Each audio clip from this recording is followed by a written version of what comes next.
Après une saison dans la peau de Sarah Amélie Moreau, maman et professeure de lettres, dans la série Sam sur TF1, Mathilde Seigner a quitté le feuilleton. La comédienne, remplacée par Natacha Lindinger, a pris cette lourde décision après avoir été particulièrement affectée par la mort d'un membre important de la production.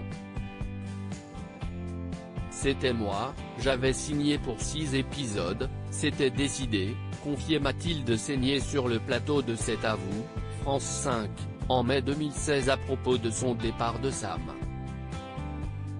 Le rythme était très difficile.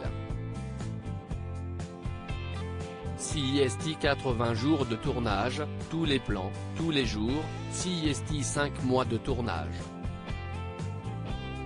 Le 23 février 2016, Valérie Guignat-Baudet, réalisatrice de Sam et également épouse du journaliste Emmanuel Chin, est décédée. À l'âge de 50 ans, elle a succombé dans son sommeil à une crise cardiaque. Un décès brutal qui a profondément marqué le casting de la série, à commencer par Mathilde Seigner.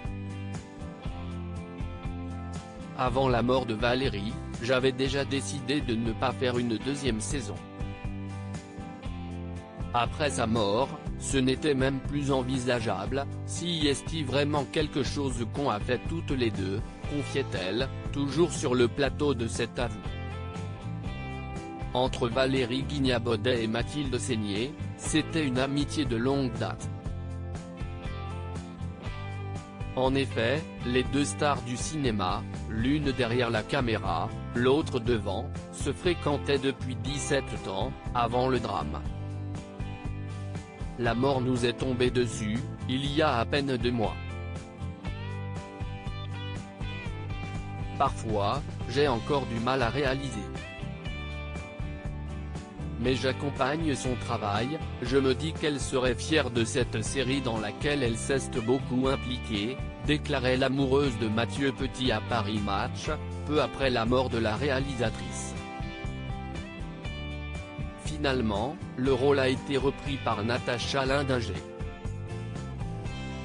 Et celle qui incarne désormais la célèbre Sam a rapidement trouvé sa place.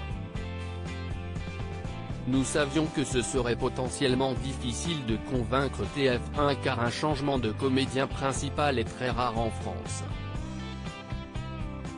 Cela a finalement été une évidence, notamment à cause de notre connaissance de la série danoise. Natacha porte en elle un côté très félin, libre et élégant, très proche de l'actrice de la série originale, racontaient les productrices Aline Besson et Isabelle Drong pour TF1 Pro.